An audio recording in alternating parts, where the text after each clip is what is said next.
Jangan lupa subscribe YouTube channel Metro TV News dan jangan lupa nyalakan notifikasinya. Menteri Luar Negeri Indonesia Retno Marsudi telah tiba di New York, Amerika Serikat untuk mengikuti sidang Majelis Umum PBB. Salah satu agenda besar yang dibawa Indonesia adalah upaya menghentikan agresi Israel di jalur Gaza, Palestina. Untuk informasi selengkapnya, saya akan berbincang dengan Dirjen Asia Pasifik dan Afrika Kementerian Luar Negeri Republik Indonesia, Abdul Qadir Jailani. Pak Jailani, selamat sore. Selamat sore, Ibu Sylvia. Pak Jailani, Bu Menlu Retno Marsudi sudah tiba di New York. Apa saja agenda yang akan diikuti Menlu Retno?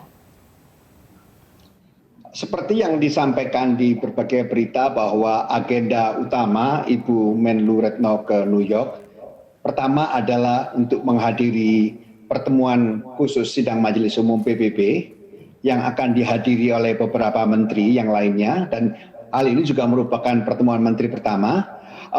Sidang Majelis Umum PBB tersebut secara khusus akan membahas bagaimana respon Majelis Umum PBB terhadap krisis di Palestina yang saat ini sedang terjadi. Untuk itu, Ibu Menlu sudah melakukan pertemuan dengan beberapa menteri yang lain, bahkan sudah bertemu dengan Presiden GA atau Majelis Umum dan juga dengan Presiden Dewan Keamanan PBB. Berapa agenda atau misi yang paling utama yang hendak dicapai. Pertama adalah buat Indonesia adalah yang terpenting adalah untuk mewujudkan gencatan senjata. Hal ini merupakan langkah terpenting karena tampaknya Dewan Keamanan sampai hari ini masih belum berhasil mencapai kesepakatan untuk mewujudkan hal itu. Meskipun demikian, dari berbagai informasi yang kami peroleh di lapangan, walaupun eskalasi masih terjadi, kekerasan masih terjadi, dari beberapa informasi kami kira tampaknya harapan terwujudnya gencatan senjata mungkin saja dapat tercapai dalam waktu yang tidak terlampau lama. Ini dari berbagai berita informal yang kami peroleh. Kemudian kedua, misi kedua yang ingin kita capai adalah kita ingin mendorong penyaluran bantuan kemanusiaan. Langkah ini sangat diperlukan karena situasi kemanusiaan di jalur Gaza sudah sangat menyedihkan. Untuk itu kita berpandangan Israel harus membuka dan memberikan akses bagi penyaluran bantuan tersebut. Oleh karenanya masyarakat internasional perlu membentuk sebuah comprehension atau maksud saya itu comprehensive humanitarian assistance plan. Dalam pertemuan negara-negara OKI yang lalu, Indonesia secara khusus mengusulkan adanya international presence yang dapat menjamin penyaluran bantuan kemanusiaan tersebut. Dan yang ketiga adalah Indonesia ingin memandang penting dimulainya kembali perundingan perdamaian multilateral yang kredibel. Kita menginginkan terwujudnya perdamaian yang dapat mencapai two-state solution. Oke, jadi itu 3 misi utama yang dibawa Indonesia ke sidang umum Majelis PBB. Pak Jailani, apakah sidang Majelis Umum PBB bisa menghasilkan keputusan yang bersifat final dan mengikat, Pak, bagi semua pihak?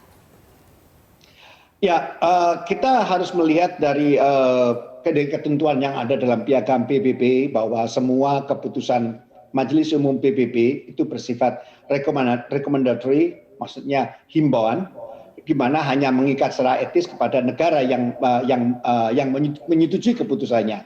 Jadi memang sangat berbeda hasil keputusan yang dihasilkan oleh Majelis Umum PBB dengan Dewan Keamanan PBB.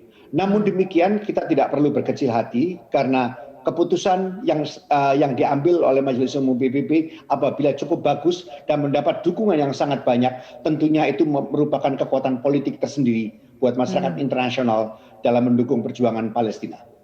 Oke, Pak Jailani, tapi apakah masih ada peluang bagi Indonesia dan juga negara-negara Timur Tengah lainnya untuk meyakinkan Dewan Keamanan PBB sebagai pengambil keputusan tertinggi di PBB untuk bisa bersikap tegas mengakhiri ketegangan Israel dengan Palestina?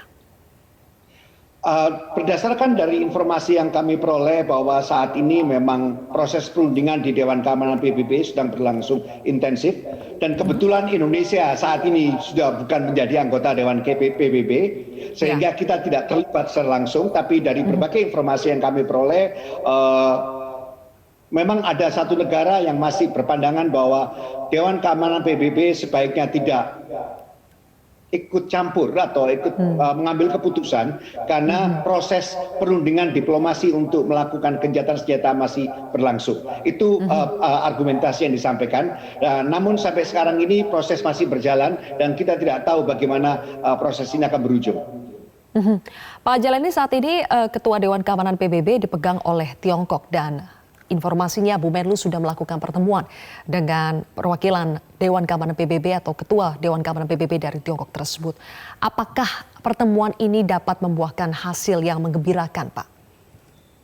Ya, tentu saja harapan kita adalah tentunya Ibu Menteri Luar Negeri akan menyampaikan dan mengkomunikasikan posisi Indonesia selama ini yang jelas sangat in favor of kepentingan Palestina.